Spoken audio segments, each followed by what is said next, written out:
상견례 자리에서 터진 숨겨진 과거. 퇴직하고 나서도 마음이 편했던 적은 별로 없었어요. 사람들은 애 다 키우셨으니 이제 좀 쉬세요라고 말하지만 엄마 마음은 참 쉬는 법을 모릅니다.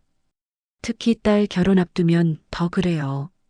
상견례 날짜가 잡혔다는 말 들었을 때부터 저는 잠을 깊게 못 잤어요. 새벽에 자꾸 깨서 물 마시고 창밖 한번 보고 휴대폰 시계 보고 또 누웠다가 그런 밤이 며칠이었는지. 상견례 당일 아침엔 유난히 손이 떨리더군요. 옷은 일주일 전부터 꺼내놨는데도 막상 입으려니까 마음이 바뀌어요. 너무 화려하면 친정 엄마가 나대네 소리 들을 것 같고, 너무 수수하면 형편 어렵나 소리 들을 것 같고. 본격적인 이야기 시작 전에 구독과 좋아요 한 번씩만 눌러주시면 감사하겠습니다. 구독과 좋아요는 무료입니다. 힘내서 더 좋은 이야기 들려줄 수 있게 부탁드립니다. 그러다 보니 옷걸이 앞에서 혼자 중얼거렸죠. 아이고, 내가 결혼하는 것도 아닌데 왜 이렇게 진을 빼냐. 딸애는 거실에서 계속 웃고 있었습니다. 웃는 것도 습관이더라고요. 긴장하면 더 웃는 애예요. 엄마, 긴장하지 마. 그냥 밥만 먹고 오면 되는 거야. 그 말이 왜 그렇게 애처롭게 들렸는지 모르겠어요. 밥만 먹고 오면 된다는 말이 사실은 제발 문제 만들지 말자는 뜻이란 걸 저는 아는 나이니까요. 우리는 약속한 식당으로 갔습니다. 차 안에서 딸애가 예비사위 자랑을 몇 번이나 하더군요. 착하고 말 예쁘게 하고 술도 많이 안 마시고 자기 친구들한테도 엄마 얘기 잘한다 그런 이야기. 저는 그래 하고 맞장구를 쳤지만 마음 한쪽이 계속 불편했어요. 말로 설명이 안 되는 불편함. 사실은 그날 아침부터 이상하게 어떤 동네 이름이 자꾸 떠올랐거든요. 성북동. 제가 젊을 때 살았던 동네. 누가 들으면 별게 다 떠오른다 하겠죠. 그런데 사람 마음이 그래요. 꼭 중요한 날에는 묻어둔 기억이 귀신처럼 기어 나옵니다. 저는 그 동네 이야기를 누구한테도 잘하지 않았어요. 남편한테도 대충만 말했지 자세한 건 삼켰습니다. 그 시절 저는 지금의 제가 아니었거든요. 그때의 나를 꺼내는 순간 지금의 내가 무너질 것 같아서요. 식당 앞에 도착했을 때 저는 차 문을 바로 못 열었습니다. 딸애가 제 얼굴을 보더니 엄마 왜? 하고 묻는데도 저는 잠깐만 하고 숨만 크게 쉬었어요. 그냥 불길했어요. 내가 왜 이러나 나도 모르겠는데 불길한 기운 같은 게 목덜미를 타고 올라오는 느낌. 아니다. 내가 예민한 거다. 오늘은 웃고만 있자. 스스로를 달래고 들어갔습니다. 사돈 부부는 이미 도착해 있었고 예비사위는 깔끔한 정장 차림으로 자리에서 일어나 인사를 했습니다. 어머님 와주셔서 감사합니다. 말이 예쁘더군요. 딸애가 괜히 반한 게 아니었어요. 그런데 문제는 사돈 어머니였습니다. 처음 마주친 순간 저는 심장이 콱 조여오는 걸 느꼈어요. 그 얼굴이 낯설지 않았습니다. 처음엔 사람 얼굴이 다 비슷하지 하며 제 마음을 눌렀습니다. 그런데 눈매, 입술을 다무는 버릇, 웃을 때 눈꼬리 주름이 접히는 모양까지 너무 익숙했어요. 저는 손끝이 차가워져서 물컵을 잡았습니다.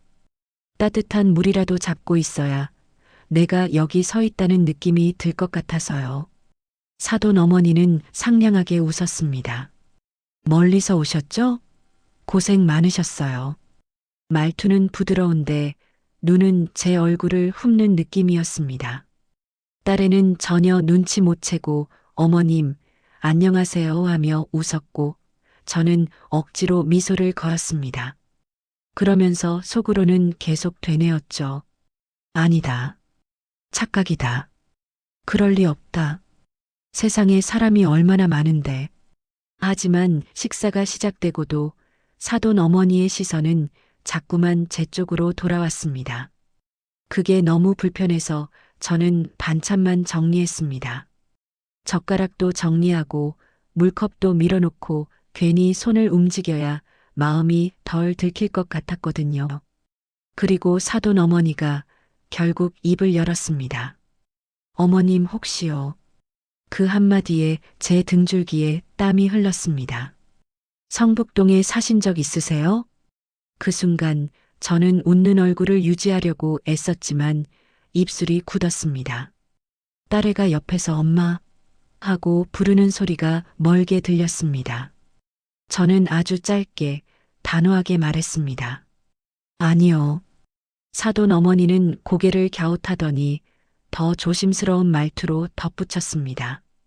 그럼 제가 착각했나 봐요. 어디서 뵌 얼굴 같아서요. 착각이 아니었습니다. 저는 이미 알았어요.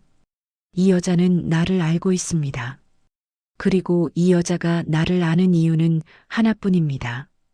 사돈 어머니의 착각인가 봐요라는 말에 식당 안 공기가 잠깐 풀리는 듯 했지만 제 속은 전혀 그렇지 않았습니다. 착각일 리가 없었거든요. 그 눈빛은 사람을 잘못 봤을 때 나오는 눈이 아니었어요. 찾았다는 눈이었습니다. 딸애는 아무것도 모르고 요즘 날씨가 참 애매하죠 같은 말을 하며 괜히 분위기를 띄우려고 애썼습니다. 그 모습이 얼마나 고마우면서도 한편으론 미안했는지 모릅니다. 이 아이는 지금 아무것도 모른 채 자기 결혼을 축하받고 있는데 나는 머릿속에서 이미 15해 전으로 돌아가 있었으니까요. 숟가락을 들었는데 밥알이 입으로 잘 들어가지 않았습니다. 씹는 둥 마는 둥 맛도 모르겠고 목이 자꾸 말랐습니다. 그래서 물을 한 모금 마셨는데 손이 떨려서 컵이 살짝 부딪히는 소리가 났습니다. 그 소리에 사돈 어머니가 다시 저를 봤습니다. 이번엔 웃지 않았어요. 아주 잠깐이었지만 그 여자의 얼굴에서 확신 같은 게 스쳤습니다. 나는 그 표정을 아는 사람이었습니다. 그 시절 서로가 서로를 미워하면서도 끝내 눈을 못 떼던 그 시간들 속에서 수없이 봤던 얼굴이었으니까요. 어머님 괜찮으세요? 사돈 아버지가 형식적으로 물었습니다. 아, 네. 나는 급히 고개를 끄덕였습니다. 말을 더하면 내 목소리가 흔들릴 것 같아서 그냥 고개만 숙였습니다. 사돈 어머니는 잠시 말을 멈췄다가 다른 이야기로 화제를 돌렸습니다. 날씨, 식당, 요즘 물가 같은 아무 의미 없는 이야기들. 그런데 그게 더 무서웠습니다. 사람이 정말 하고 싶은 말이 있을 때 일부러 빙빙 돌 때가 있거든요. 딸애는 안도의 한숨을 쉬는 것처럼 보였지만 저는 알았습니다. 이건 끝난 게 아니라 시작이라는 걸요. 식사가 중반쯤 지나자 사돈 어머니가 다시 입을 열었습니다. 이번엔 제 쪽이 아니라 딸아이를 보며 말했습니다. 따님이 참 차분해 보여요. 아유, 집에서는 안 그래요. 내가 웃으며 대답했지만 그 말이 끝나자마자 사돈 어머니의 시선이 다시 나에게로 돌아왔습니다. 근데 참, 그 여자가 말끝을 흐렸습니다. 나는 이미 몸이 굳어 있었습니다. 하지 마라. 제발 여기서는 하지 마라. 속으로 수없이 빌었지만 그 여자는 멈추지 않았습니다. 실례지만 예전에 미용실 하신 적은 없으세요? 그 순간 내 머릿속에서 무언가 툭 하고 끊어졌습니다. 아, 이건 확실하다. 이 여자는 나를 그 동네에서 봤다. 그리고 그 미용실은 그 사람과 내가 처음 말을 섞었던 곳이었습니다. 아니에요. 나는 최대한 담담하게 말했습니다. 미용실 한 적 없습니다. 사돈 어머니는 고개를 끄덕였지만 그 표정은 전혀 납득한 얼굴이 아니었습니다. 오히려 이제 확실해졌다는 얼굴이었죠. 그 여자가 젓가락을 내려놓았습니다. 그리고 아주 조용한 목소리로 말했습니다. 이상하네. 그 짧은 한마디가 식당 안에 길게 울리는 것 같았습니다. 딸애가 눈치를 채고 어머님, 음식 식겠어요 하고 말했지만 사돈 어머니는 딸을 보지 않았습니다. 오직 저만 보고 있었습니다. 제 남편이요. 그 여자가 말을 이었습니다. 15년 전에 세상을 떠났어요. 나는 숨을 삼켰습니다. 그 숫자를 그 여자가 입에 올리는 순간 내가 모른 척 할 수 있는 선은 이미 넘어가 버렸습니다.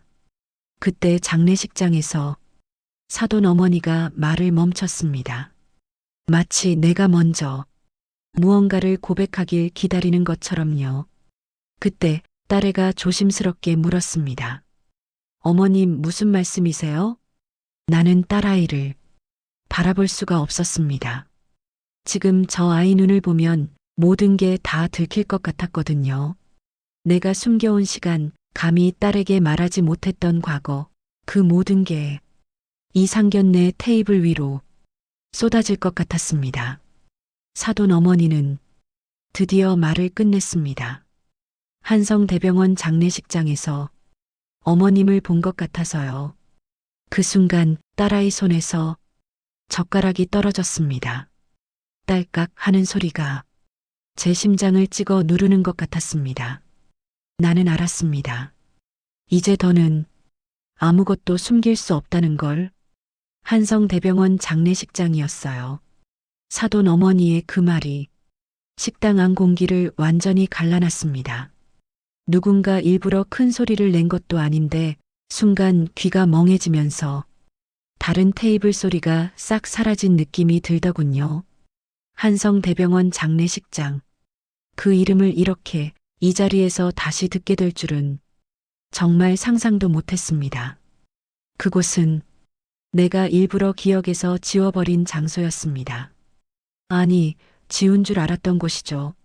시간이 지나면 다 괜찮아질 거라 생각했는데 이름 하나만으로도 그날의 냄새와 공기, 사람들 표정까지 한꺼번에 되살아났습니다.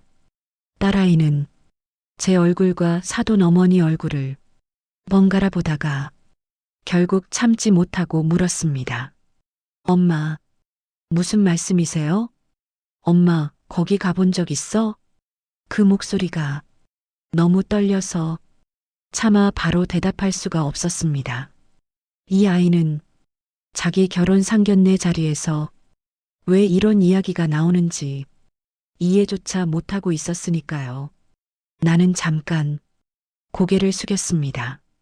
눈을 마주치면 지금 이 자리에서 모든 게 무너질 것 같았습니다. 사돈 어머니는 그제야 시선을 딸아이에게로 옮겼습니다. 그리고 아주 조심스럽게 하지만 피할 수 없게 말하더군요. 따님, 제가 괜한 말을 꺼낸 건 아닌데요. 어머님 얼굴이 그날이랑 너무 닮아서요. 그날이라는 말에 내 손이 테이블 아래에서 주먹을 꽉 쥐었습니다. 그날 성북동에서 살던 시절 내가 미용실 아르바이트를 하며 하루하루를 버텨내던 때, 그리고 그 남자를 처음 만났던 날, 그 남자는 내가 사돈 어머니의 남편이라는 사실을 나중에서야 알게 된 사람이었습니다. 처음엔 그냥 동네에서 자주 보던 손님이었고 말이 많지 않은 사람이었죠.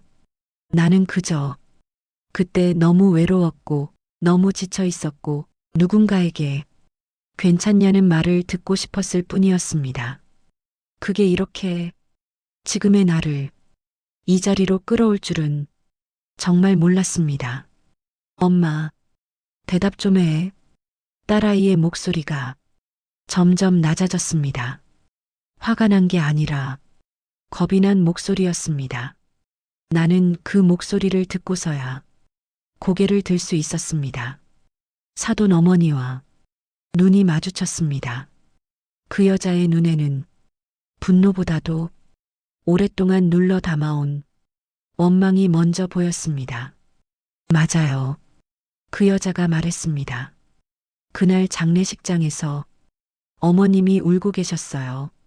조문객도 아닌데 제 눈에 너무 또렷이 남아 있어서 그 말에 사돈 아버지가 당황한 표정으로 끼어들었습니다. 여보, 이런 얘기는 나중에. 하지만 사돈 어머니는 고개를 저었습니다. 이미 돌아갈 수 없는 선을 넘었다는 걸 그 여자도 알고 있었을 겁니다. 나는 결국 천천히 입을 열었습니다.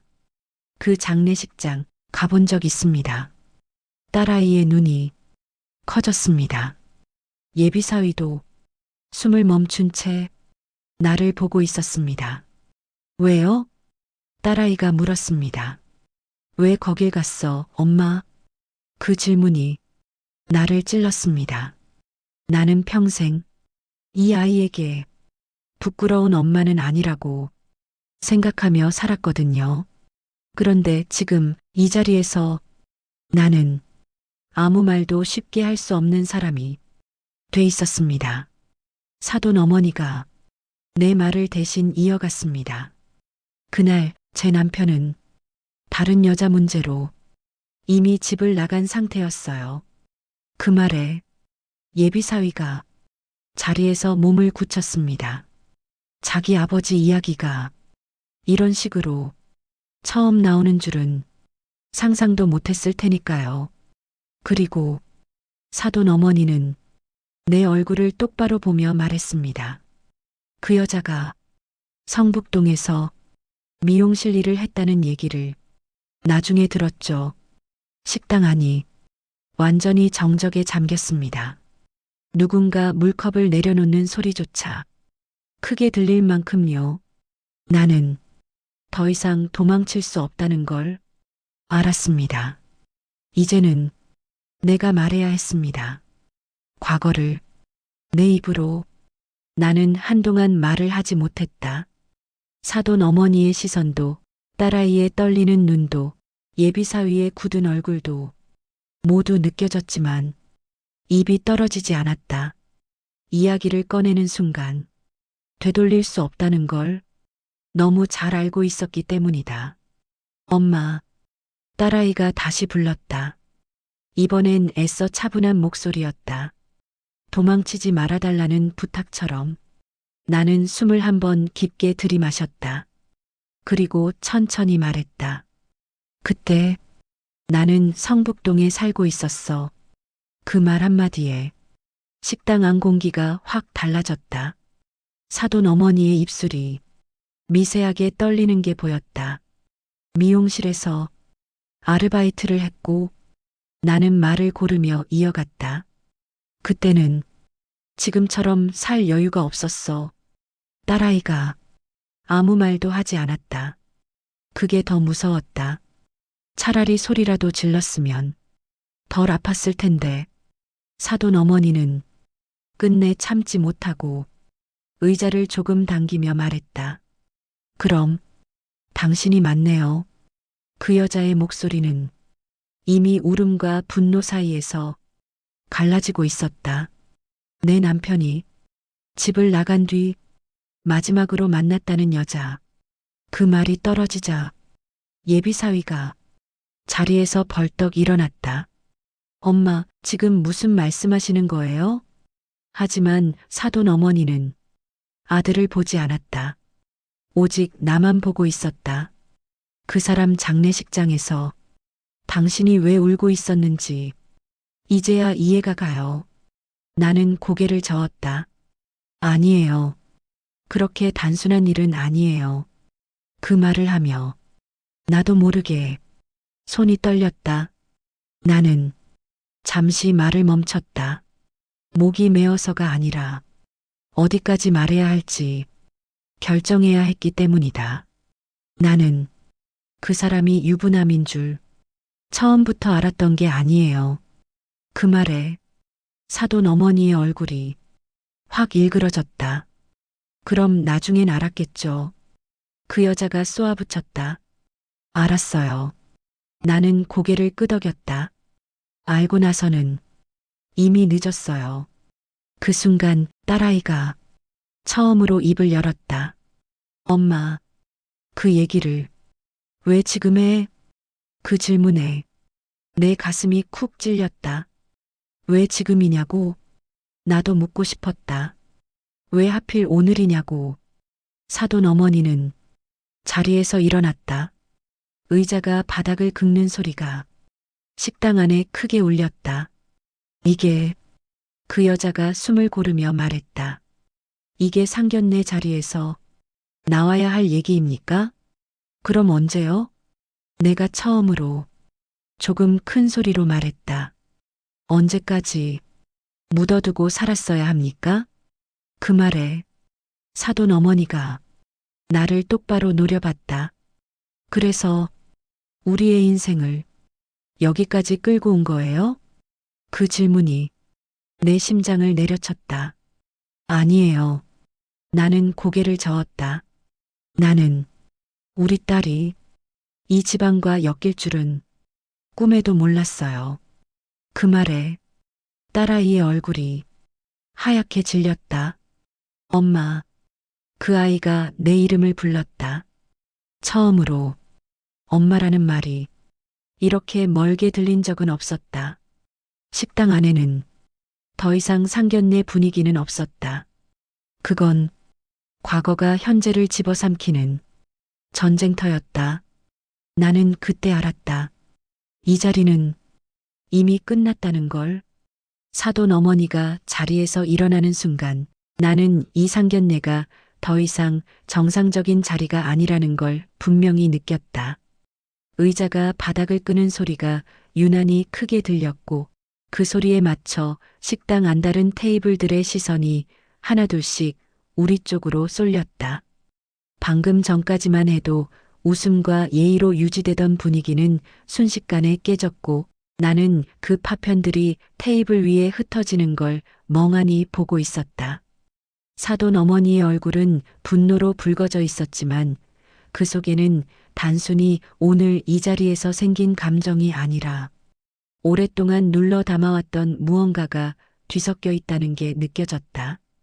그 여자의 눈빛에는 이제야 찾았다는 확신과 이 말을 안 하고는 못 살겠다는 결심이 동시에 떠올라 있었다. 그래서 사돈 어머니가 입을 열었을 때 나는 본능적으로 숨을 삼켰다. 그래서 우리 집안이 당신 인생의 뒷정리를 해줘야 하는 입장이 된 겁니까? 그 말은 나 하나를 향한 공격처럼 들렸지만 사실은 내 딸과 그 여자의 아들, 두 아이의 미래를 한꺼번에 내려찍는 말이었다. 나는 바로 반박하고 싶었지만 입이 쉽게 열리지 않았다. 왜냐하면 그 말이 완전히 틀린 말이라고 자신 있게 부정할 수 없었기 때문이다. 내 과거가 이 자리까지 따라온 건 사실이었고 그 과거가 아이들 앞에서 이렇게 드러나고 있다는 현실을 부정할 수 없었다. 예비사위는 자리에서 반쯤 일어난 채 자기 어머니와 나를 번갈아 보며 굳어 있었다. 그 아이 얼굴에는 분노보다도 혼란이 먼저 떠올라 있었다. 평생 아버지 이야기를 제대로 듣지 못한 채 살아왔을 아이가 결혼을 앞둔 날 상견례 자리에서 이런 방식으로 진실의 조각을 마주하고 있다는 사실이 너무 잔인하게 느껴졌다. 내 딸은 아무 말도 하지 않은 채 내 옆에서 손을 꽉 쥐고 있었는데 그 손의 힘이 점점 세어지는 게 느껴졌다. 아이는 아직 소리를 지르지도 울지도 않았지만 그 조용함 속에는 지금 이 상황을 누가 설명해 줄 수 있느냐는 절박함이 담겨 있었다. 엄마 딸이 낮은 목소리로 내 이름을 불렀을 때 나는 가슴이 쿡 찔리는 느낌을 받았다. 그 한마디에는 원망도 분노도 없었다. 다만 설명을 듣고 싶다는, 아니 설명을 받아야만 버틸 수 있겠다는 두려움이 고스란히 담겨 있었다. 나는 그 눈을 보고도 쉽게 입을 열 수 없었다. 지금 내가 무슨 말을 하느냐에 따라 이 아이가 나를 바라보는 시선이 영영 달라질 수 있다는 걸 알고 있었기 때문이다. 엄마라는 존재가 한순간에 무너질 수도 있다는 공포가 내 목을 단단히 조르고 있었다. 사돈 어머니는 내가 침묵하는 걸 보고 더 이상 참지 않겠다는 듯 목소리를 높였다. 말을 해보세요. 그때 당신이 우리 남편 인생에서 어떤 사람이었는지. 그 말이 식당 안에 울려 퍼지자 나는 이 자리가 더 이상 우리 가족만의 자리가 아니라는 걸 분명히 깨달았다. 이미 주변 사람들 귀에도 다 들어갔고 이제 이건 조용히 수습할 수 있는 문제가 아니었다. 나는 숨을 깊게 들이마시고 천천히 고개를 들었다. 그리고 아주 조심스럽게 말을 꺼냈다. 나는 그 사람 인생을 망치려고 한 적은 없어요. 그 말은 변명처럼 들릴 수도 있었지만 적어도 내 마음에서는 거짓이 아니었다. 사돈 어머니는 비웃듯 웃었다. 그럼 우연이었단 말이에요? 외로운 유부남이랑 외로운 여자가 만난 게? 그 말은 정확히 내가 가장 피하고 싶었던 지점을 찔렀다. 나는 그제야 더 이상 피할 수 없다는 걸 깨닫고 사돈 어머니를 똑바로 바라봤다. 당신은 그 사람이 집에서 어떤 남편이었는지 정말 다 알고 계셨나요? 그 질문에 사돈 어머니 얼굴이 순간 굳었다. 아주 짧은 찰나였지만 나는 분명히 보았다. 분노 말고도 당황이 스쳤다는 걸. 그 침묵 속에서 우리 둘 다 같은 남자 앞에서 각자의 방식으로 무너졌던 사람들이라는 사실이 선명하게 드러나고 있었다. 지금 나를 탓하는 거예요? 사돈 어머니가 날카롭게 물었지만 나는 고개를 저었다. 아니요. 나도 당신도 그 사람 앞에서는 다 피해자였어요. 그 말은 상대를 공격하려는 의도가 아니라 오히려 나 자신에게 처음으로 인정하는 고백이었다. 그 순간 딸아이가 천천히 자리에서 일어났다. 그만하세요. 아이의 목소리는 떨리지 않았고 생각보다 단단했다. 엄마들 과거 때문에 왜 우리가 여기서 신문을 받아야 해요? 그 말에 예비사위의 얼굴이 굳었고 사돈 어머니는 처음으로 말문이 막힌 사람처럼 아무 말도 하지 못했다. 나는 그제야 깨달았다. 이 상견례는 이미 끝났고 지금 이 순간부터는 아이들이 각자의 선택을 해야 하는 시간으로 넘어가고 있다는 걸. 딸아이가 그만하세요라고 말했을 때 식당 안의 공기가 완전히 멎은 것처럼 느껴졌다. 그 아이 목소리는 울지도 떨리지도 않았지만 오히려 그래서 더 무서웠다. 감정이 터지기 직전에 사람만이 낼 수 있는 단단하게 눌러 담은 소리였다. 나는 순간적으로 딸아이의 얼굴을 제대로 바라볼 수 없었다. 그 아이가 지금 어떤 표정으로 나를 보고 있는지 확인하는 순간 내가 버텨온 모든 것이 무너질 것 같았기 때문이다. 예비사위는 딸아이의 말을 듣고 고개를 숙였고 사돈 어머니는 입을 열었다 닫았다를 반복하며 무언가를 삼키는 표정이었다. 그 여자는 지금 분노해야 할지 울어야 할지 아니면 아들 앞에서 체면을 지켜야 할지 판단하지 못하고 있는 얼굴이었다. 나는 그 모습을 보며 이상하게도 화보다 먼저 피로가 밀려왔다. 이 싸움이 오늘 처음 시작된 게 아니라는 걸, 사실은 나 혼자만 알고 있던 게 아니라는 생각이 들었기 때문이다. 이 여자는 15년 동안 의심했을 것이고 나는 15년 동안 숨겼다. 서로 다른 방식으로 같은 시간을 버텨온 셈이었다. 그런데 그 시간이 하필이면 아이들 결혼을 앞둔 상견례 자리에서 이렇게 겹쳐버린 것이다. 이 상황이 얼마나 잔인한지 누구 하나 말하지 않아도 다 알고 있었지만 그렇다고 해서 되돌릴 수 있는 사람은 아무도 없었다. 사돈 어머니가 다시 입을 열었다. 이번엔 아까보다 목소리가 낮아져 있었다. 그래서 당신은 지금도 그때가 억울하다는 건가요? 그 질문에는 비난보다 확인이 담겨 있었다. 나는 잠시 생각했다. 억울한가? 솔직히 말하면 억울하다는 감정은 오래전에 달아 없어졌다.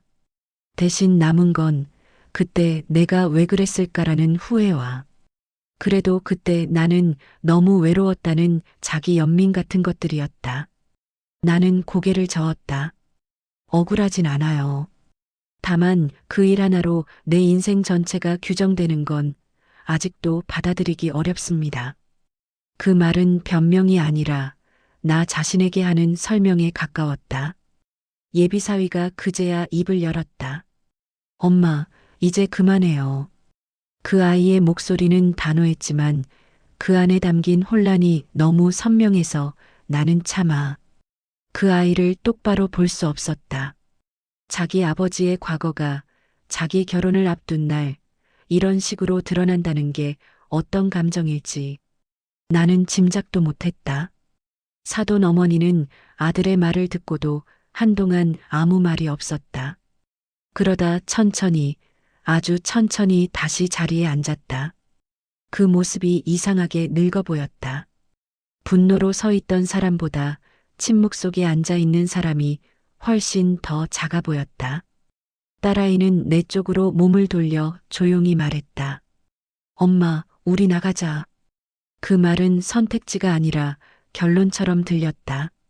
나는 그제야 자리에서 일어났다. 다리가 조금 풀리는 느낌이 있었지만 애써 중심을 잡았다. 이 자리에서 흔들리면 정말로 모든 걸 잃을 것 같았다. 사돈 어머니와 눈이 마주쳤다. 그 여자는 나를 미워하면서도 동시에 이해해버린 사람의 눈을 하고 있었다. 그게 더 잔인했다. 차라리 끝까지 미워해줬다면 나도 마음을 단순하게 정리할 수 있었을 텐데.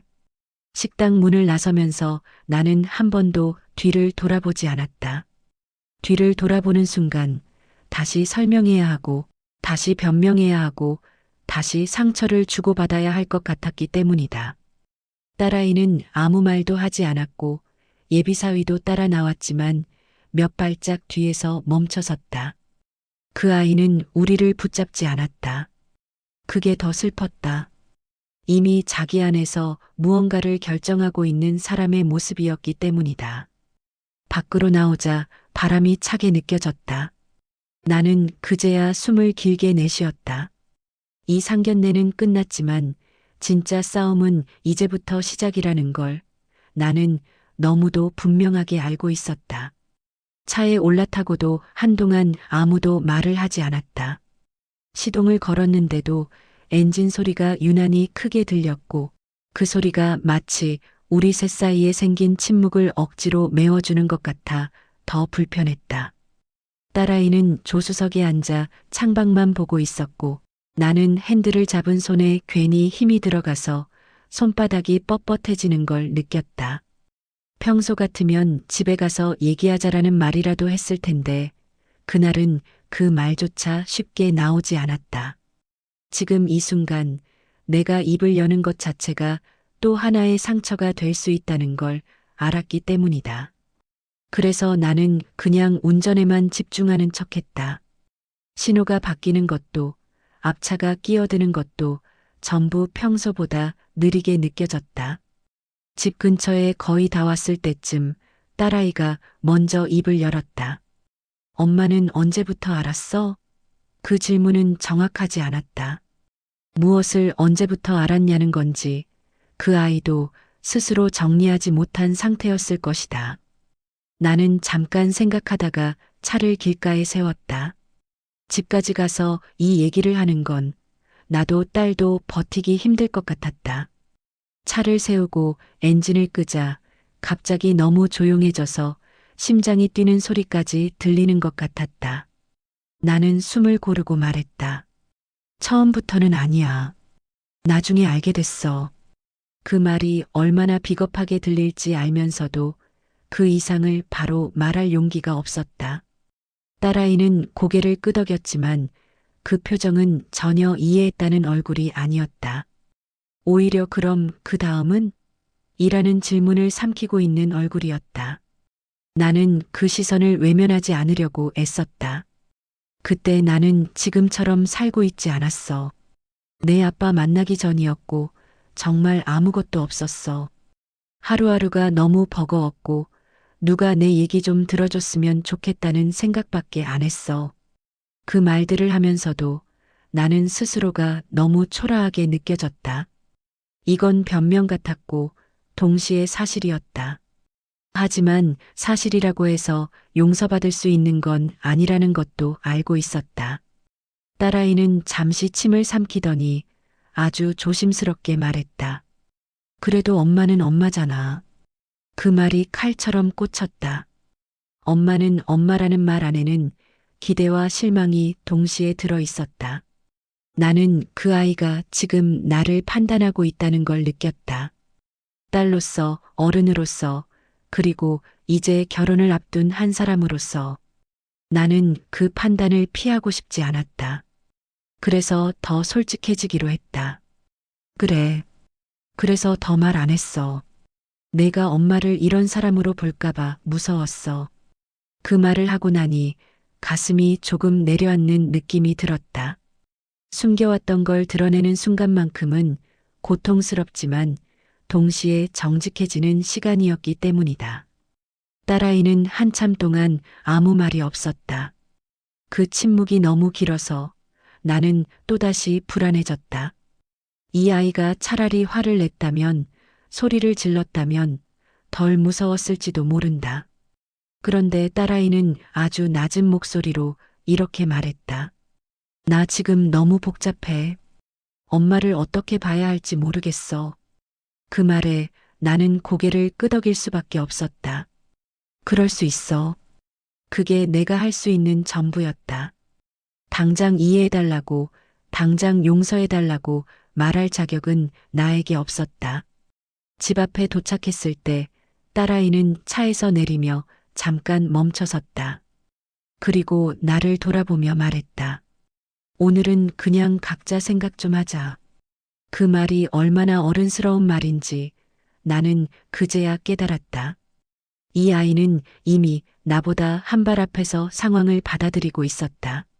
나는 고개를 끄덕였고 딸아이는 아무 말 없이 집 안으로 들어갔다. 문이 닫히는 소리가 유난히 크게 들렸다.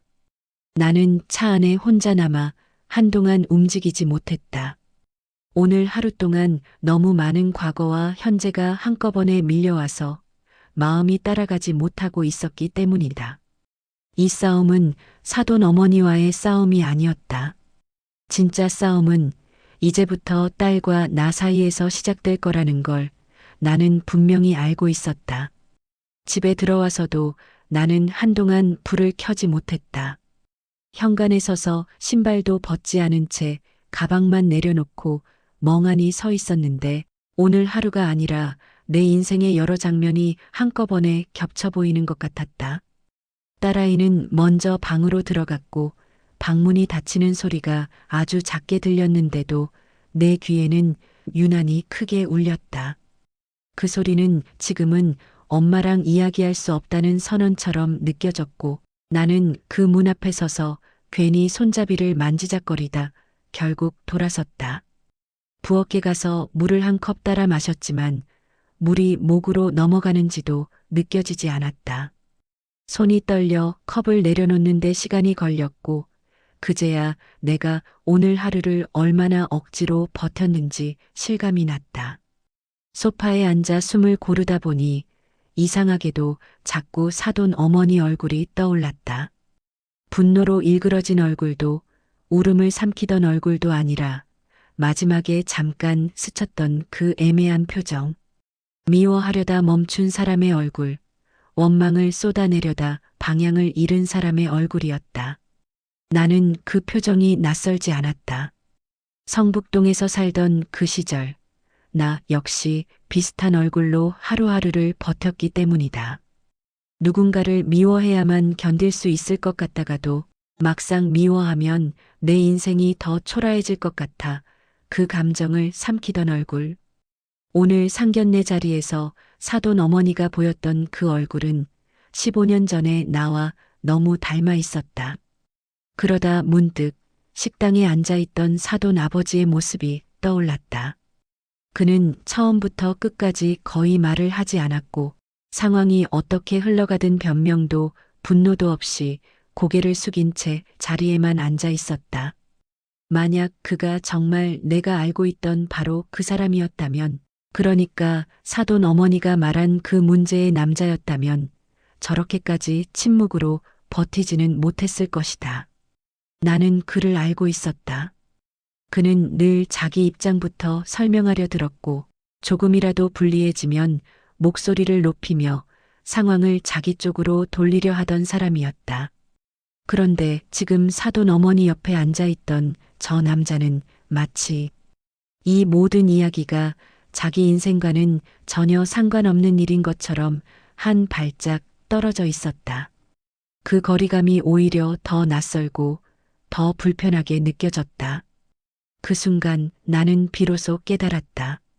오늘 내가 마주한 이 자리는 단순히 한 남자의 외도가 폭로되는 자리가 아니라는 것을, 이미 세상을 떠난 사람의 잘못을 다시 들춰내는 문제가 아니라 그 일을 각자의 방식으로 견디고 숨기며 살아온 사람들이 한자리에 모여버린 결과라는 것을 말이다.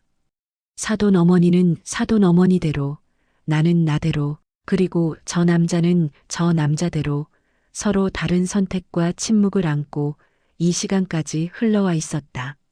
누구 하나 완전히 가해자도 완전히 피해자도 아닌 채로 말이다. 그래서 이 상견례 자리가 더 숨막혔다. 축하와 예의로 채워져야 할 테이블 위에 각자의 과거와 후회, 말하지 못한 시간들이 겹겹이 쌓여 있었던 것이다. 그 생각이 들자 머리가 더 아파왔다. 이 일은 사돈 어머니와 나 사이의 감정 싸움으로 끝날 수 있는 문제가 아니었다. 우리 세대가 각자의 방식으로 덮어두고 지나온 선택들이 결국 아이들 앞에서 모습을 드러낸 것이었다. 나는 그제야 오늘의 혼란이 우연이 아니라는 걸 인정하게 되었다. 누군가의 실수 하나로 벌어진 일이 아니라 오래전부터 각자의 삶 속에 흩어져 있던 선택들이 결국 이 자리에서 서로를 마주치게 된 결과라는 걸. 그리고 그 사실이 나를 더욱 깊은 침묵 속으로 밀어넣고 있었다. 소파에 앉아 이런 생각을 하고 있는데 휴대폰이 울렸다. 예비사위였다. 화면에 뜬 이름을 한참 동안 바라보다가 받지 못했다. 지금 그 아이와 무슨 말을 해야 할지 전혀 감이 오지 않았기 때문이다. 그 아이에게 나는 사과해야 할 사람일까? 아니면 아무 말도 해서는 안 되는 사람일까? 전화는 몇 번 울리다 끊겼고 잠시 후 문자 하나가 왔다. 어머님, 오늘은 죄송했습니다. 저희 어머니가 너무 흥분하셨어요. 그 문자를 보는 순간 가슴이 더 무거워졌다. 이 아이는 아직도 상황을 흥분의 문제로 정리하고 있었다. 진짜 문제의 무게를 아직 다 알지 못한 얼굴이 눈에 선했다. 나는 답장을 쓰다 지웠다를 몇 번이나 반복하다가 결국 아무 말도 보내지 않았다. 지금은 어떤 말도 도움이 되지 않을 것 같았다. 이 상황에서 내가 할 수 있는 유일한 일은 더 이상 도망치지 않는 것뿐이라는 생각이 들었다. 딸에게도 사돈 어머니에게도 그리고 무엇보다 나 자신에게도. 나는 그동안 과거는 끝났다는 말로 스스로를 속이며 살아왔다. 하지만 오늘 알았다. 끝났다고 덮어둔 과거는 사라지는 게 아니라 가장 아프고 중요한 순간을 골라 다시 나타난다는 걸. 그리고 지금 그 순간이 바로 여기라는 것도. 나는 천천히 일어나 딸 방문 앞에 섰다. 문을 두드릴까 말까 망설이다가 결국 손을 내렸다. 오늘은 아니다. 오늘은 이 아이도 나도 너무 지쳐 있다. 하지만 언젠가는 이 문을 열고 오늘 하지 못한 이야기를 끝까지 해야 할 날이 올 것이다. 그때는 더 이상 숨기지 않고 더 이상 얼버무리지 않고 내가 어떤 선택을 했고 어떤 대가를 치르며 살아왔는지 전부 말해야 한다. 그 결심을 하자 비로소 오늘 하루의 무게가 조금은 또렷해졌다. 이건 단순히 과거가 들킨 사건이 아니라 앞으로 어떻게 살 것인지 선택해야 하는 갈림길이라는 걸 나는 이제야 제대로 보고 있었다. 그날 밤은 유난히 길었다. 시계 초침 소리가 거실에 울릴 때마다 오늘 상견례 자리에서 오갔던 말들이 다시 떠올라 잠을 이룰 수가 없었다. 딸 방문 쪽에서는 아무 소리도 나지 않았고 그 고요함이 오히려 마음을 더 불안하게 만들었다. 나는 소파에 누운 채 천장을 바라보며 오늘 내가 했던 말과 하지 못했던 말을 머릿속에서 계속 되짚었다. 그 중에서도 가장 마음에 걸렸던 건 사돈 어머니의 마지막 표정이었다.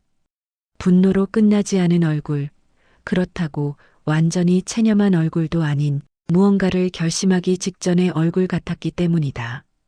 그 표정이 계속 마음에 걸렸다. 새벽이 가까워질 즈음 휴대폰이 울렸다. 화면에 뜬 이름을 보는 순간 심장이 한번 크게 내려앉았다. 사돈 어머니였다. 나는 바로 받지 못하고 한동안 그 이름을 바라보고만 있었다. 지금 이 시간에 이 사람이 나에게 전화를 걸 이유는 하나뿐일 것 같았기 때문이다. 받지 않으면 더 큰 오해가 생길 것 같고 받으면 내가 감당할 수 없는 이야기를 듣게 될 것 같았다. 몇 번 울리던 전화는 끊겼고 잠시 후 다시 울렸다. 나는 결국 통화 버튼을 눌렀다. 어머님, 전화기 너머에서 들려오는 목소리는 낮에 들었던 그날 선 목소리가 아니었다. 오히려 너무 차분해서 그게 더 불안하게 느껴졌다. 늦은 시간에 죄송해요. 그래도 오늘 그냥 넘기면 안 될 것 같아서요. 나는 짧게 숨을 들이마시고 괜찮습니다라고 대답했지만 사실은 전혀 괜찮지 않았다. 사돈 어머니는 잠시 말을 멈췄다가 천천히 이어갔다. 오늘은 제가 너무 흥분했어요. 따님 앞에서 그런 말을 꺼낸 건 분명 제 잘못이에요. 그 말에 나는 쉽게 반응하지 못했다. 사과를 기대한 것도 아니었고 그렇다고 위로를 할 입장도 아니었다. 우리는 이미 너무 많은 걸 서로에게 들춰버린 상태였다. 하지만 사돈 어머니가 다시 입을 열었다. 제가 그 이야기를 꺼낸 이유를 어머님은 아셔야 할 것 같아요. 그 말에 나는 등을 소파에 깊이 붙였다. 이제부터 나올 이야기가 가볍지 않을 거라는 걸 직감했기 때문이다. 사돈 어머니는 한참을 침묵하다가 낮은 목소리로 말했다. 저는 그 사람을 미워하면서도 끝까지 놓지 못했어요. 그 사람이라는 말이 굳이 설명하지 않아도 누구를 가리키는지 나는 알고 있었다. 장례식 날 사돈 어머니는 말을 이어갔다. 사람들 앞에서는 울지도 못했어요. 아이 앞에서는 더더욱요. 그래서 그날 장례식장 한쪽에서 울고 있는 어머님을 봤을 때 이상하게도 화보다 먼저 든 생각이 있었어요. 아, 나 말고도 저 사람 때문에 무너진 인생이 또 하나 있구나라는 생각이요. 그 말을 듣는 순간 나는 아무 대답도 할 수 없었다. 사돈 어머니가 오늘 처음으로 나를 적이 아니라 같은 시간을 산 사람으로 보고 있다는 느낌이 들었기 때문이다. 그래도 사돈 어머니의 목소리가 조금 떨렸다. 그 사실을 인정하는데 15년이 걸렸어요. 인정하면 제 인생이 전부 부정되는 것 같았거든요. 그 말에 나는 비로소 이해했다. 이 사람에게 오늘 상견례는 단순히 자식 결혼을 위한 자리가 아니라 15년 동안 미뤄둔 감정을 꺼내야만 하는 자리였다는 걸. 나와 마찬가지로 이 사람도 오늘을 피하고 싶었을 것이다. 하지만 피하지 못했을 뿐이다. 나는 조심스럽게 입을 열었다. 저도 그 시간을 쉽게 넘기지 못했습니다. 그 말이 위로처럼 들릴까봐 최대한 담담하게 말했다. 사돈 어머니는 짧게 웃었다. 웃음이라고 하기엔 너무 힘없는 소리였다. 그래서 전화를 드렸어요. 오늘 일은 우리 둘만의 감정 싸움으로 끝나면 안 될 것 같아서요. 그 말에 나는 다시 한번 불길한 예감을 느꼈다. 이 전화가 단순한 화해나 사과로 끝나지 않을 거라는 예감이었다.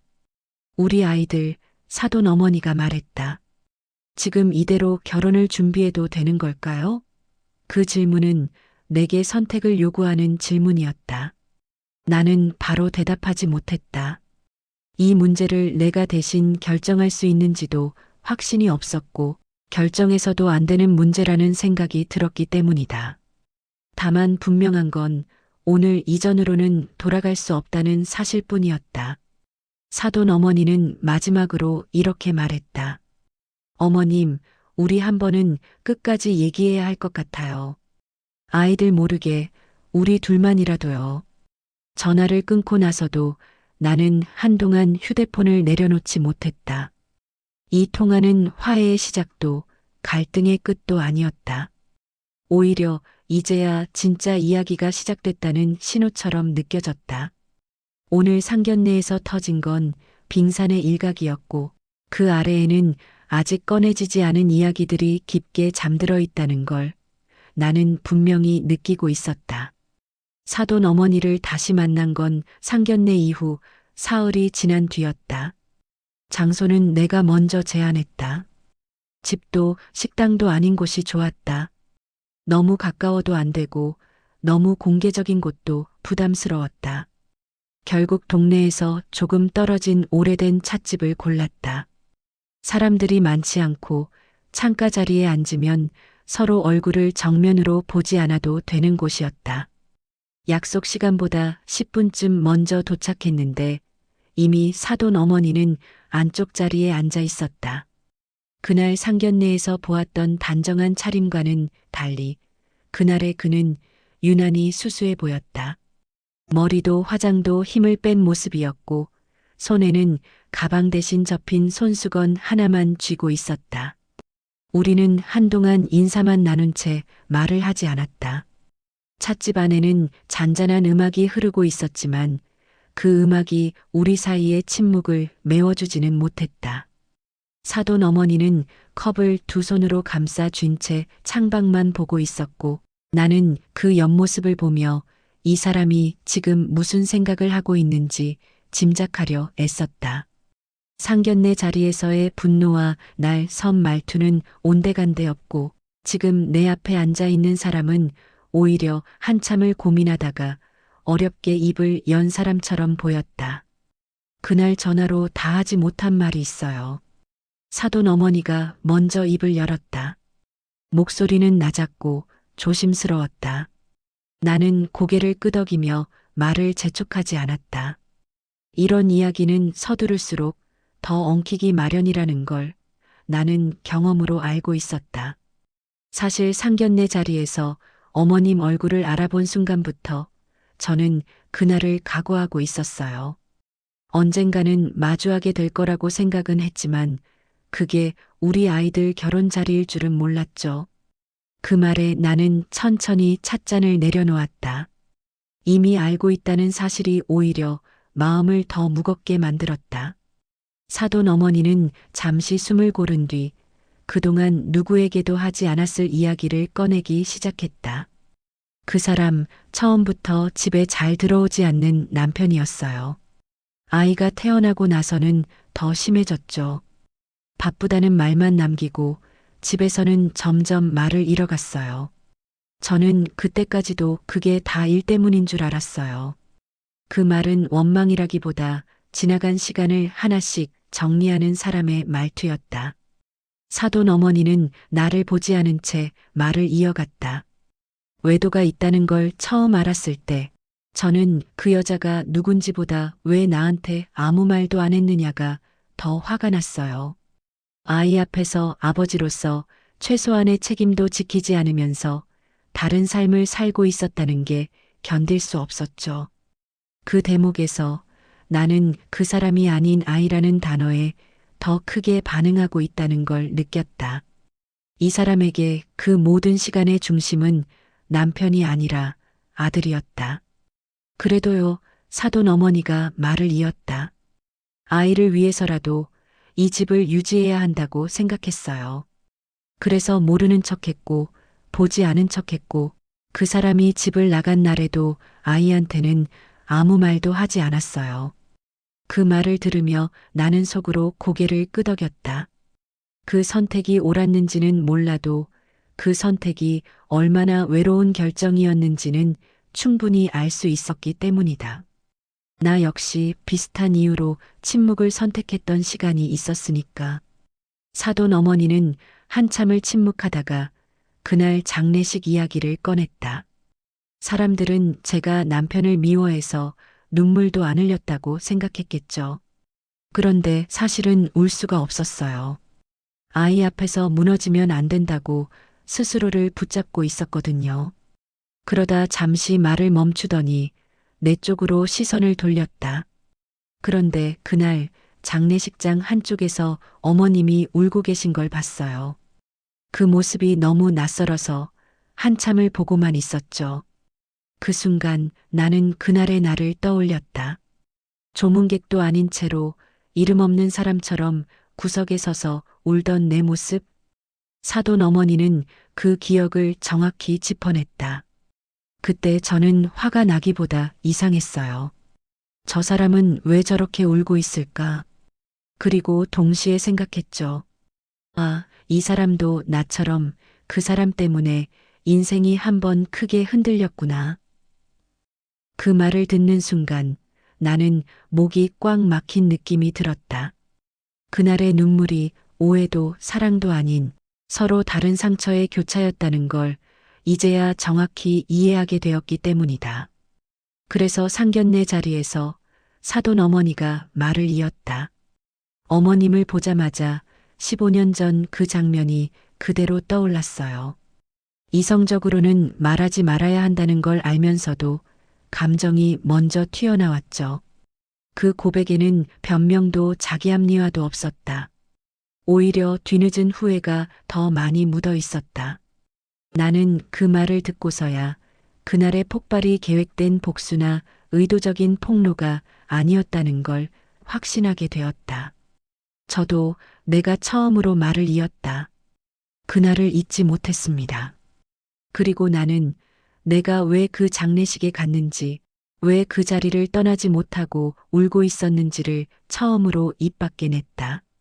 그 이야기는 내 인생에서 가장 짧으면서도 긴 고백이었다. 사돈 어머니는 내 말을 끊지 않았고 고개를 끄덕이며 끝까지 들었다. 그 모습에서 나는 이 사람이 오늘 나를 부르지 않았다면 평생 이 이야기를 할 기회가 없었을지도 모른다는 생각이 들었다. 이야기가 끝났을 때 우리는 둘 다 지쳐 있었다. 하지만 이상하게도 상견례 때와는 다른 종류의 침묵이 흘렀다. 서로를 공격하기 위해 비워둔 침묵이 아니라 각자의 시간을 인정하기 위해 남겨둔 침묵이었다. 사돈 어머니는 마지막으로 이렇게 말했다. 그래서 오늘은 아이들 이야기를 해야 할 것 같아요. 우리 감정이 아니라요. 그 말에 나는 고개를 끄덕였다. 이 만남의 진짜 목적이 이제야 분명해졌기 때문이다. 우리는 그날 어떤 결론도 내리지 않았다. 다만 하나만은 분명해졌다. 이 문제는 더 이상 숨길 수 있는 과거의 문제가 아니라 아이들 앞에서 어떤 어른으로 남을 것인가의 문제라는 것. 찻집을 나서며 나는 알았다. 이제 진짜 선택의 순간은 나와 사돈 어머니가 아니라 우리 아이들 앞에 놓여 있다는 걸. 찻집을 나서고 나서도 마음이 쉽게 가라앉지 않았다. 사돈 어머니와 나 사이에 오간 말들은 분명히 진실에 가까웠지만 이상하게도 나는 더 큰 이야기가 아직 남아있다는 느낌을 지울 수 없었다. 모든 걸 털어놓고 나면 보통은 허탈함이 먼저 와야 하는데 그날은 오히려 머릿속이 더 복잡해졌다. 마치 퍼즐 몇 조각은 맞췄는데 그 조각들이 오히려 새로운 빈칸을 만들어낸 것 같았다. 집으로 돌아오는 길에 휴대폰을 몇 번이나 확인했다. 딸에게서 연락이 오기를 바랐던 것도 있고 오지 않기를 바랐던 마음도 있었다. 그런데 집 앞에 도착했을 때 뜻밖의 메시지가 와 있었다. 보낸 사람은 사돈 어머니가 아니라 예비사위였다. 어머님, 혹시 내일 시간 괜찮으시면 잠깐 뵐 수 있을까요? 그 문장을 읽는 순간 가슴이 순간적으로 철렁 내려앉았다. 이 아이는 이미 뭔가를 알고 있거나 아니면 전혀 다른 방향으로 상황을 받아들이고 있다는 느낌이 들었기 때문이다. 나는 바로 답장을 보내지 못했다. 대신 딸 방 앞에 섰다. 문틈으로 불이 새어나오고 있었고 안에서는 인기척이 느껴졌다. 하지만 나는 문을 두드리지 않았다. 오늘은 사돈 어머니와 이야기를 했고 내 감정은 이미 한 번 쏟아냈다. 이제는 아이들이 스스로 움직일 차례라는 생각이 들었다. 그게 어른으로서 내가 물러나야 할 순간일지도 모른다는 생각도 함께 들었다. 그날 밤 잠이 들 무렵 사돈 어머니에게서 다시 메시지가 왔다. 어머님, 혹시 오늘 아이들한테 연락 받으셨어요? 그 한 줄에 나는 직감했다. 우리 둘만 알고 있다고 생각했던 이야기가 이미 아이들 쪽으로 흘러가고 있다는 걸. 그리고 그 흐름은 우리가 예상한 방식이 아닐 가능성이 크다는 것도. 다음 날 오후 나는 예비사위를 만났다. 장소는 상견례 때와는 전혀 다른 조용한 공원 벤치였다. 그는 생각보다 훨씬 차분해 보였다. 긴장한 기색도 화가 난 기색도 없었다. 오히려 너무 담담해서 그게 더 불안했다. 어머님, 그 아이가 먼저 말했다. 어제 엄마랑 얘기 좀 했어요. 나는 아무 말도 하지 않고 고개만 끄덕였다. 아이는 잠시 숨을 고르더니 말을 이었다. 사실 아버지 얘기는 예전부터 조금씩 들었어요. 다만 이렇게 자세히는 처음이에요. 그 말은 나와 사돈 어머니가 생각했던 것보다 아이가 훨씬 많은 걸 이미 알고 있었다는 뜻이었다. 예비사위는 고개를 숙인 채 말했다. 그래서 저는요, 어젯밤에 생각했어요. 이 결혼이 과거 때문에 무너진다면 그건 부모님들 인생이 아직 끝나지 않았다는 뜻일 수도 있겠다고요. 그 말이 무슨 뜻인지 바로 이해되지는 않았지만 나는 그 아이가 단순히 감정적으로 움직이지 않고 있다는 걸 느꼈다. 그때 또 하나의 메시지가 울렸다. 이번엔 딸이었다. 엄마, 오늘 저녁에 할 말 있어. 꼭. 짧은 문장이었지만 그 안에는 결심이 담겨 있었다. 더 미루지 않겠다는, 어른이 되겠다는 결심말이다. 나는 그 순간 깨달았다. 이 이야기는 이제 두 어머니가 주도하는 이야기가 아니라는 걸. 우리가 아무리 과거를 정리하고 의미를 붙여도 결국 선택은 아이들의 몫이라는 걸. 그리고 어쩌면 아이들은 우리가 생각하지 못한 방식으로 이 상황을 받아들이고 있을지도 모른다는 걸. 그날 집으로 돌아오는 길, 나는 처음으로 이런 생각을 했다. 혹시 이 결혼은 무너지는 게 아니라 전혀 다른 모습으로 다시 세워질지도 모르겠다. 그 생각이 희망인지 더 큰 혼란의 시작인지는 아직 알 수 없었지만 분명한 건 하나였다. 이야기는 이제 막 두 번째 국면으로 들어가고 있었다. 예비사위는 한동안 아무 말이 없었다. 공원 벤치에 나란히 앉아 있었지만 그는 나를 보지 않고 앞에 펼쳐진 나무만 바라보고 있었다. 바람에 나뭇잎이 흔들리는 소리가 유난히 크게 들렸고 그 사이사이로 아이들 웃음소리가 섞여 들렸다. 이 평범한 풍경 속에서 이 아이가 지금 어떤 이야기를 꺼내려는지 나는 짐작조차 할 수 없었다. 다만 분명한 건 이 아이가 입을 열기까지 스스로에게 꽤 긴 시간을 허락하고 있다는 사실이었다. 어머님, 그가 마침내 입을 열었다. 사실 엄마도 모르는 얘기가 하나 있어요. 그 말에 나는 본능적으로 등을 곧게 세웠다. 부모에게도 말하지 않은 이야기라면 그 무게가 가볍지 않다는 걸 알았기 때문이다. 예비사위는 잠시 웃듯이 입꼬리를 올렸지만 그 웃음에는 전혀 기쁨이 없었다.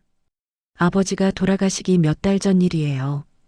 그때 저는 고등학생이었고 집에 거의 들어오지 않는 아버지가 낯설기만 했어요. 그는 천천히 말을 이어갔다.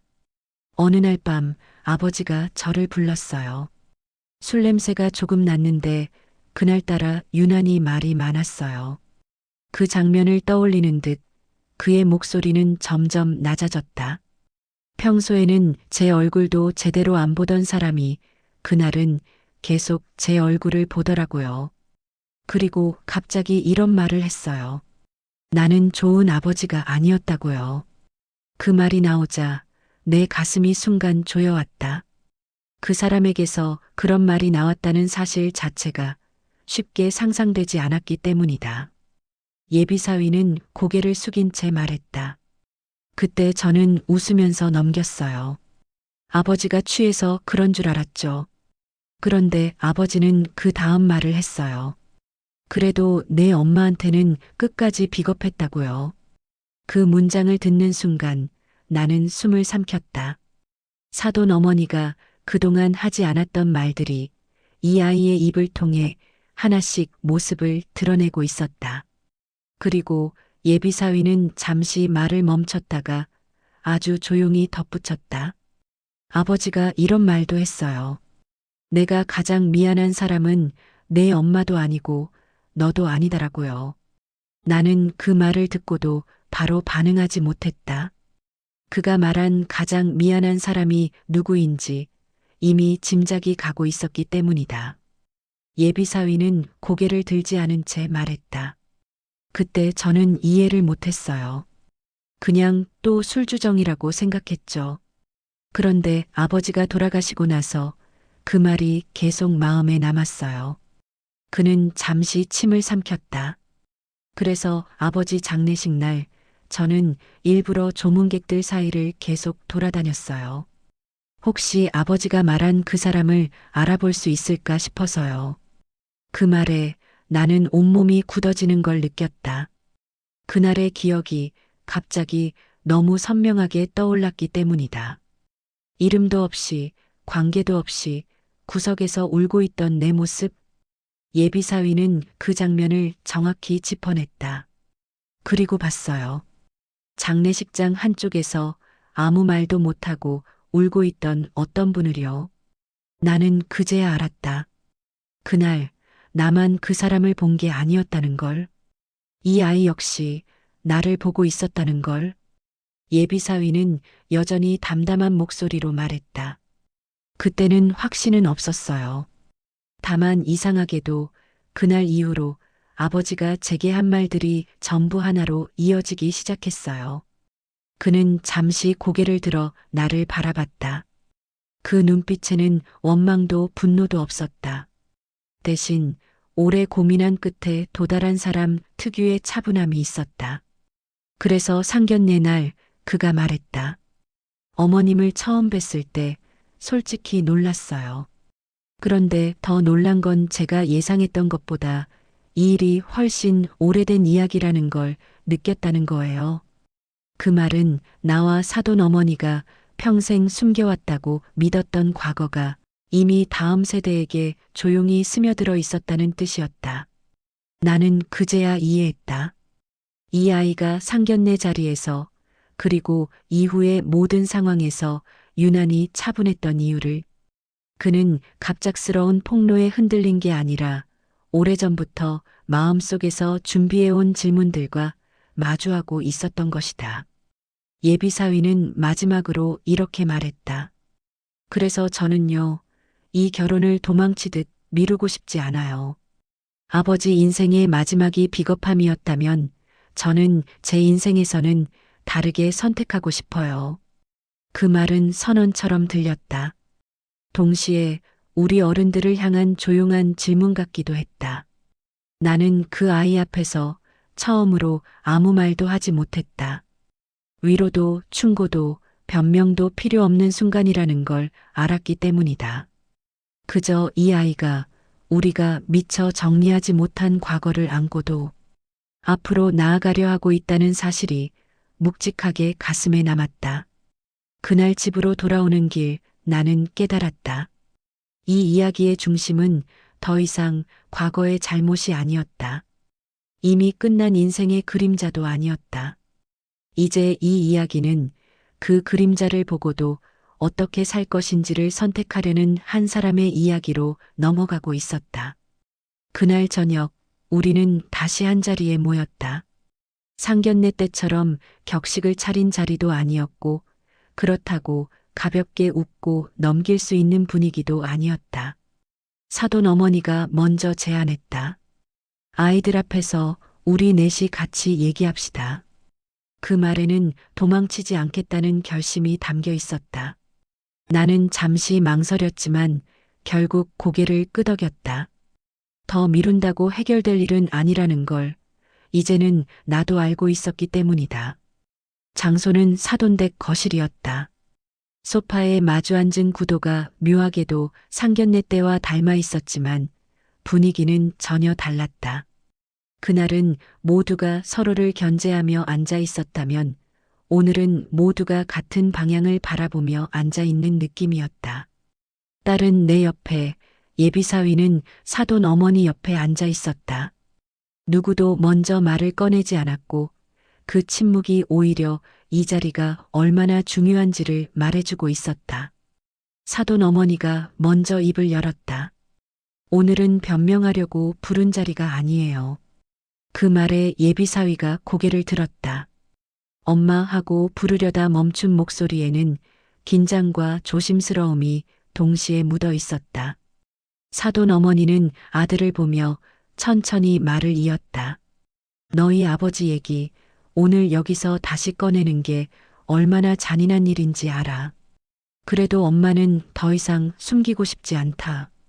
그 말은 선언 같았다. 더 이상 침묵으로 보호하지 않겠다는 선언. 나는 그 말을 들으며 사돈 어머니가 오늘 이 자리에 오기까지 얼마나 많은 밤을 고민했을지를 떠올렸다. 아이를 보호하기 위해 선택했던 침묵이 이제는 아이를 옥죄는 족쇄가 되었다는 걸 이 사람도 깨달았을 것이다. 사돈 어머니는 내 쪽을 잠깐 바라보았다. 그 눈빛에는 적대감 대신 묘한 동질감이 담겨 있었다. 그리고 나는 그 시선을 피하지 않았다. 나도 내가 입을 열었다. 이 자리에서 처음으로 내 목소리가 울렸다. 오늘은 변명하지 않겠습니다. 딸이 내 쪽을 바라봤다. 그 눈빛에는 여전히 복잡한 감정이 담겨 있었지만 적어도 외면은 아니었다. 나는 숨을 한번 고르고 말을 이었다. 나는 너희 앞에서 과거를 미화하지 않겠다. 다만 우리가 왜 그렇게 선택했는지는 말하고 싶다. 그 말은 사돈 어머니의 말과 자연스럽게 이어졌다. 마치 미리 맞춘 것처럼. 사돈 어머니가 고개를 끄덕이며 말을 받았다. 그래. 우리는 완벽한 어른이 아니었어. 그리고는 아들을 바라보며 말했다. 내 아버지 문제를 덮은 건 내가 상처받지 않게 하려는 선택이었지만 그게 옳았는지는 모르겠다. 그 말에 예비사위는 아무 말도 하지 않았다. 대신 두 손을 꼭 맞잡고 고개를 숙인 채 듣고 있었다. 나는 딸을 바라보며 말을 이었다. 엄마도 마찬가지야. 숨긴 건 내가 엄마를 다른 눈으로 볼까봐 무서웠기 때문이야. 그 말은 쉽지 않았다. 하지만 이 자리에서만큼은 솔직해야 했다. 딸은 입술을 꾹 다문 채 내 말을 듣고 있었고 그 표정에는 처음으로 이해하려는 얼굴이 스쳐 지나갔다. 그때 사돈 어머니가 뜻밖의 말을 했다. 오늘은 아이들한테 선택을 맡기자. 그 말에 나는 잠시 놀랐지만 곧 고개를 끄덕였다. 이 자리는 어른들이 결론을 내리는 자리가 아니라 어른들이 물러서는 자리여야 했기 때문이다. 사돈 어머니는 내 쪽을 다시 보며 말했다. 어머님, 오늘만큼은 우리 같은 편이죠. 그 한마디에 가슴 깊은 곳이 울컥했다. 상견례 날 서로에게 던졌던 말들이 그 한 문장으로 조용히 덮이는 느낌이었다. 딸과 예비사위는 서로를 바라보았다. 그 짧은 눈맞춤 속에는 우리가 미처 알지 못하는 이야기들이 오가고 있었다. 나는 그 모습을 보며 깨달았다. 오늘 이 자리에서 가장 큰 변화는 두 어머니가 마음을 합쳤다는 사실이 아니라 아이들이 더 이상 보호만 받아야 할 존재가 아니라는 걸 인정했다는 사실이라는 걸. 사돈 어머니는 마지막으로 이렇게 말했다. 우리는 과거를 바꿀 수는 없어요. 하지만 오늘부터는 너희 편으로 서 있을 수는 있다. 그 말에 나는 고개를 끄덕였다. 그리고 조용히 덧붙였다. 그래. 오늘만큼은 아이들 편으로. 그 순간 이 자리는 더 이상 상견례의 연장이 아니었다. 서로의 과거를 내려놓고 같은 방향을 바라보는 출발선에 가까워지고 있었다. 그날 거실에는 한동안 아무 말도 없었다. 사돈 어머니의 말이 끝난 뒤에도 누구 하나 쉽게 입을 열지 못했다. 마치 누군가 먼저 말을 꺼내는 순간 그동안 간신히 붙잡고 있던 균형이 완전히 무너질 것 같았기 때문이다. 딸은 고개를 숙인 채 두 손을 무릎 위에 올려두고 있었고 예비사위 역시 말없이 숨만 고르고 있었다. 그 침묵 속에서 나는 내 심장이 얼마나 빠르게 뛰고 있는지 느낄 수 있었다. 이제 남은 건 단 하나, 아이의 선택뿐이라는 걸 모두가 알고 있었다. 한참이 지나서야 딸이 고개를 들었다. 눈이 빨갛게 충혈돼 있었지만 울지는 않고 있었다. 오히려 울음을 꾹 눌러 담은 얼굴이었다. 딸은 나를 먼저 바라봤다. 그 눈빛에 담긴 감정은 너무 많아서 한 번에 읽어낼 수가 없었다. 서운함, 혼란, 연민, 그리고 아직 남아있는 사랑까지. 엄마. 그 한마디에 나는 이미 눈물이 차올랐다. 딸은 잠시 말을 멈추더니 천천히 입을 열었다. 나 솔직히 말하면 상견례 날 이후로 엄마 얼굴 제대로 못 봤어. 그 말에 가슴이 쿵 내려앉았다. 엄마가 숨긴 게 있어서가 아니라 엄마도 한 사람이라는 걸 그제야 너무 늦게 알아버린 것 같아서. 그 순간 참아왔던 눈물이 그대로 쏟아졌다. 나는 고개를 숙인 채 손등으로 눈을 닦았지만 소용이 없었다. 딸의 말 한마디 한마디가 그동안 스스로에게 씌워왔던 엄마라는 이름을 벗겨내고 있었다. 딸은 눈물을 삼키며 말을 이었다. 나는 엄마가 늘 강한 사람인 줄 알았어. 항상 버티는 사람, 참고 넘기는 사람. 근데 그게 다 엄마가 선택한 게 아니라 선택할 수 있는 게 그거밖에 없어서였다는 걸 이제야 알았어. 그 말에 나는 더 이상 고개를 들 수 없었다. 평생 혼자서만 이해받지 못할 거라 생각했던 선택들이 딸의 입에서 처음으로 이해라는 말로 돌아오고 있었기 때문이다. 그때 예비사위가 자리에서 일어났다. 그는 잠시 사돈 어머니를 바라보다가 다시 딸을 향해 섰다. 나도 그 한 단어가 유난히 길게 들렸다. 나도 아버지 얘기 들으면서 엄마를 원망한 적 많아. 왜 더 일찍 말 안 했냐고. 그 말에 사돈 어머니의 어깨가 미세하게 떨렸다. 근데 지금은 알아. 엄마도 혼자 버틴 거였다는 거. 그 말을 듣는 순간 사돈 어머니는 끝내 고개를 숙이고 울음을 터뜨렸다. 지금까지 단 한 번도 아이들 앞에서 울지 않으려 애썼던 사람이 처음으로 무너지는 순간이었다. 딸은 그 모습을 보고 결국 자리에서 일어났다. 그리고 조심스럽게 사돈 어머니에게 다가가 말했다. 어머님, 저 무서웠어요. 이 결혼이 과거 때문에 망가질까봐. 그 말에 사돈 어머니는 울음 속에서 고개를 저었다. 아니야, 내가 미안해. 그 한마디에 두 사람의 울음이 겹쳐졌다. 그 광경을 보며 나는 더 이상 이 상황을 설명하거나 정리하려 들지 않았다. 설명보다 먼저 서로의 마음이 먼저 무너지고 있었기 때문이다. 딸은 잠시 숨을 고른 뒤 우리 모두를 바라보며 말했다. 그래서 나 결혼 당장 안 할게. 그 말에 공기가 순간 멈춘 것 같았다. 하지만 딸은 곧바로 말을 이었다. 헤어지는 것도 아니고 도망치는 것도 아니야. 그냥 우리가 다 조금 더 솔직해질 때까지 기다리고 싶어.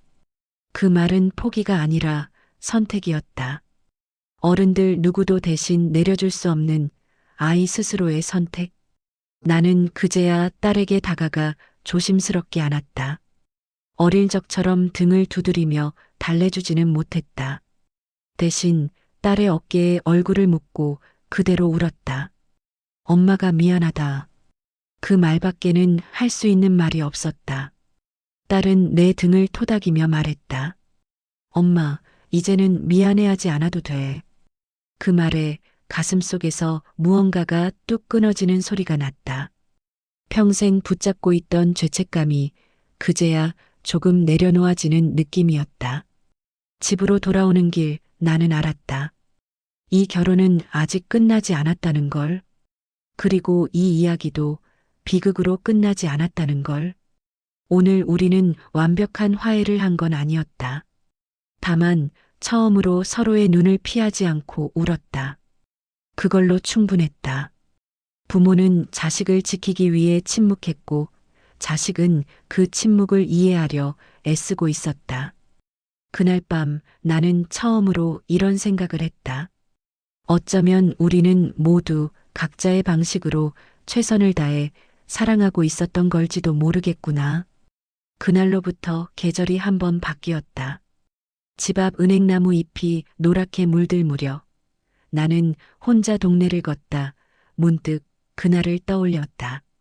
울음으로 끝났던 밤 아무것도 해결되지 않은 것 같았지만 이상하게도 그 이후로 마음 한켠이 조금은 가벼워졌던 시간들.